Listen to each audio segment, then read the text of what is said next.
Welcome back to another episode of Talk Dragon Tuesday with RPW. Now, there are some things I really want to go over with everyone this week that I think is pretty valuable information. And one of those big things, of course, is going to be the overview of Summer Flair season, as well as a review of Coatl at the Platinum level. And then, of course, I want to talk about the upcoming event. And I also have a special guest on again this week. And then, of course, we're going to have another weekly giveaway. So be sure to stay tuned so that you can know exactly how you are going to be able to enter into this week's giveaway. All right, guys, I also want to mention that there will be a really extra special guest on next week's Talk Dragon Tuesday. So be sure to check in next week as well. All right, let's kick this video off starting with the Summer Flair overview, which means there are some new dragons, including Coatl, Coatl, and Coatl. So I don't know which dragon you are trying to work on first, if you're trying to go towards unlocking the mythic dragon. If so, I hope that you've started on Coatl, because he is 50% off with this branch right now. And that's not the first page, that is, of course, the entire thing. So if that's the case, I'd love to see your, or hear your opinion once you get Coatl unlocked, and tell me what you think of him. All right, guys. So let's go ahead and jump into the game and start going over the Summer Flair overview when it comes to this season's prizes. Now, there were a few changes. For example, with Coatl. With Coatl, you actually can unlock him earlier than you could past legendary dragons. So here you're going to notice it actually says Coatl Part 1. Once you get one dragon completely unlocked in his branch, you'll unlock that. Now, to get to the page 2, Part 2 unlocked, you will have to unlock 2 of the dragons in his branch. Now, of course, if we click Other, there's also some changes on the Other tab, which these tabs alone are different as well.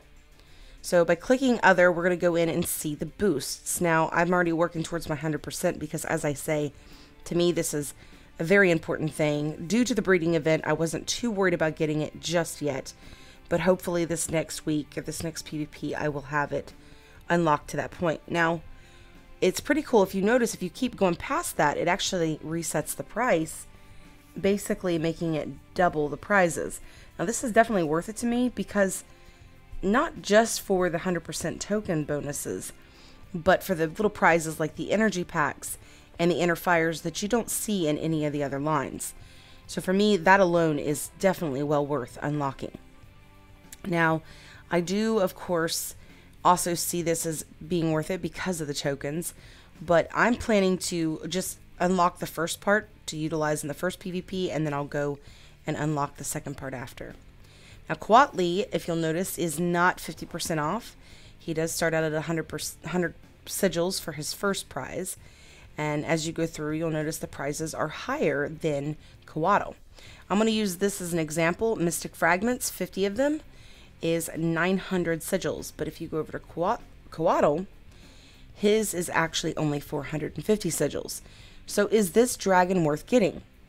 Well, I don't know if you like the dragon, if you don't like sorcerers, if he's worth getting in that aspect, but the prizes you're getting along the way makes him very valuable at this price. So, but what about the dragon himself? Is the dragon worth unlocking? Well, let's go ahead and do a quick overview and my review of Coatl at a platinum level. Now, with me playing him over the past few days, I have noticed that he's not as strong as I would like him to be, and sadly, I'm comparing him to Equester because, as you know, Equester is my baby. Now, Equester, it is a little unfair because he does have a rider on him, as well as has a little warrior dragon in front. So he is pretty boosted up. Now, this dragon does have the Thunderbolt spell, and I think the Adaptive Resist alone is well worth looking into. Now, it has been a challenge using the Adaptive Resist and understanding when, because it does have a cooldown. So whenever you click on it, it gives this time frame, and then it chooses the strongest tower that's next when you're, on the island. So let's go through this really quick and take Coatl out for a spin. Now, if you'll notice, I only have him at level 13 right now, which makes his attack power at 9.65 million boosted. And his defense, or his health, is only 3.69 million. So let's go ahead and take him out for a flight. I don't want to take somebody my level just because that would be too much. So if you see me hitting your level and you're lower than me, I'm not trying to beat your base. I'm not trying to farm you. I'm simply trying to try out this dragon on a fair base to his level. Okay, so this one just might work. I'm going to unboost it because, well, I don't know. Let's see. I want to try to find the perfect base. Okay, this one's at 5.49 million. Now, I noticed that there is a kill island in the front with a blue mage tower, but let's use this island just to test out the realisticness of it and see what happens. I have a feeling this blue mage tower is not going to be fun. Alright, so he has lightning resist on. I'm going to try to switch this really quickly, but there we go. I got it on time. He just doesn't have the oomph to take out this stuff. And of course, not being able to use the barrage does not help me. Alright, so he's gone down in the first little bit. Alright, we'll go ahead and quit. And let's hop into the next battle. Okay, so let's go ahead and go pick him another one, but I want to give him a slight advantage just because his health is not so great. And I'm thinking we'll go ahead and choose, let's see. This is 5 point something, so let's choose this one. And I'm not even going to look. Realistically, when we go into an attack, a lot of times we don't look, we just jump right in. So, because I know his attack power is lower than mine, we're just going to jump right in there. Now, he's already got lightning resist, and I see that there's lightning up ahead of me, so I'm not going to change it. Let's go ahead and keep it the way it is. Now, he really doesn't have a lot of oomph when it comes to those higher level towers in comparison to a Quester. I'm just so used to a Quester. Alright, so I'm going to use this to kind of build up my health, which I didn't need to do, but we did it anyway. Let's go around the corner. Now we got some blue mage towers here, so let's try to take those out. Oh, one got me. But not so bad. Okay. I'm sitting here trying to focus on these boats, which can be a big mistake. Alright, adaptive resist. And here we go. Okay, so we've got this flak tower wanting to beat me down, but I think that resist helped out quite a bit. I don't think that was the right adaptive resist, but anyways, I think this one's kind of an unfair assessment on this base because of the way he has it set up. However, it is a realistic fly. So what do I think about this dragon? Let's be realistic. I want to say I like him just because of that adaptive resist. And I think that with time, that could be something of use. And I don't mean so much of use as he's going to be an amazing dragon, but to get you used to that particular spell for future spell sets on dragons that you'll get later on down the line. So that's one reason I feel that he would be worth getting.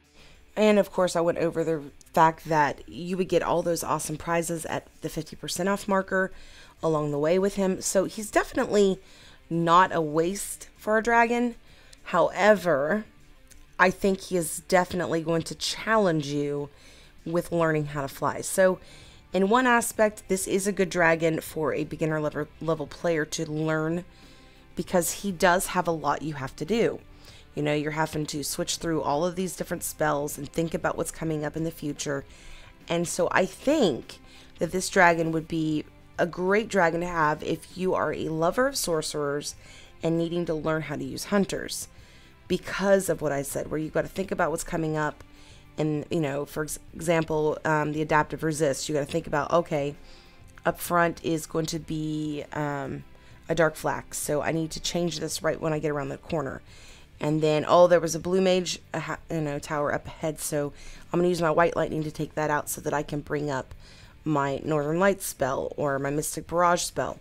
So I think that he's going to be a great dragon in that sense.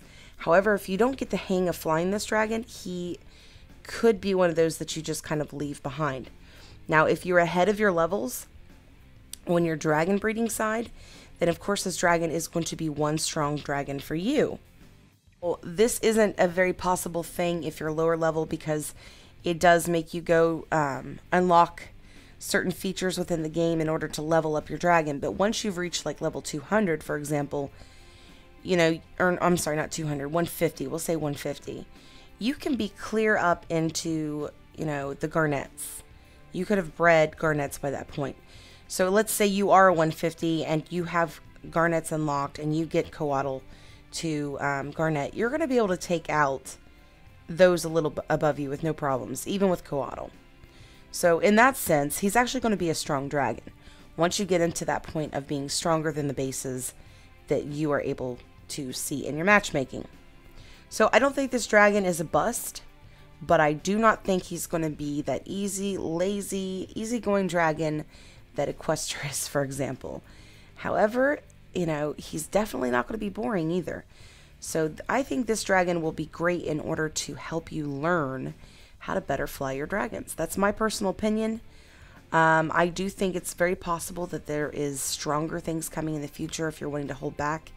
However, guys, if you get this dragon unlocked all the way, that is like getting halfway through a dragon at regular cost that you decide that you don't want and you stop, you know, going out on.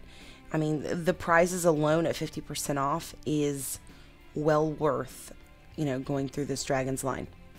Well, anyways, I hope that that is valuable to you guys. I hope that, you know, you guys see what I'm saying with this. But let's move on to the next line of business, which is the upcoming event. So this week, if you don't already know, is going to be the Team Gauntlet. Now, if you don't know a lot about Team Gauntlet, let's say you're new, I do have two different event guide series videos on the Team Gauntlet that you can find in my YouTube channel. There's a playlist that says Event Guide. You scroll on down, it says Team Gauntlet Part 1 and Team Gauntlet Part 2. Now, these should help you through understanding this event. Now, if you have done this again, you know, before, and you're like, wait, which one was those? That's the one that has the islands that you have to go through and unlock with your team. And then there's going to be the one in the center where there'll be the PvP island that you'll go up head to head against another random team in your league. So that is the Team Gauntlet. Again, everybody that does not, you know, have any familiarity with this event and need to know what it is and what it's about and how to work it, be sure to go check out those event guide videos, because those will help you out. So that does mean that there will be a PvP coming up next week, or I'm sorry, this week, which should begin tomorrow, except I need everyone to remember that the first day of PvPs are always the chest hunting phase, which means that you will actually go in and do your regular attacks so that you can unlock chests. There are chest bases out there that you can go attack just to help you collect up a bunch of chests, but those that fail to do that end up starting with less stuff. Now, there are people out there that truly feel that if you save back your rubies and your chests and only utilize those during PvPs, you're really going to get a lot more points. So that is something you might want to look into. You can talk to other higher level players on your team and see what it is they do and what tips they have for you. Okay, so a few months ago, I had a player on TalkDragonTuesday named Alleviates. And Alleviates has a website called wardragons.info. And in there, she has the War Dragons Academy. If you have not, you know, discovered this academy yet, you really should, especially if you're lower level. These are completely free classes that will help you in your gaming. So be sure to check that out. Now, today's special guest is actually one of the professors at the War Dragons Academy. So let's go ahead and jump into today's interview. Now, Boudica, I believe is how you pronounce it, is, like I said, a professor at the wardragons.info Academy. They also have a few other sites that they will be discussing with us, you know, a few other ways that you can keep up with them. But she's also within the creators faction, and she's given me a warm welcome. So let's do that in return and welcome her to the show. Now, my first question is, how long have you been playing War Dragons? And of course, what got you started? Let's see, how long have I played War Dragons? I think I started in February 2017. I really started looking for another time filler to replace the last game that I had played. Came across War Dragons and an ad on my Facebook wall, so I decided to upload it and give it a try. Now, what is your favorite thing about War Dragons so far since you've been playing this game? My favorite thing about War Dragons would have to be the goofing off and letting off of steam. Though I do love testing the spell abilities of newest dragons that I accumulate.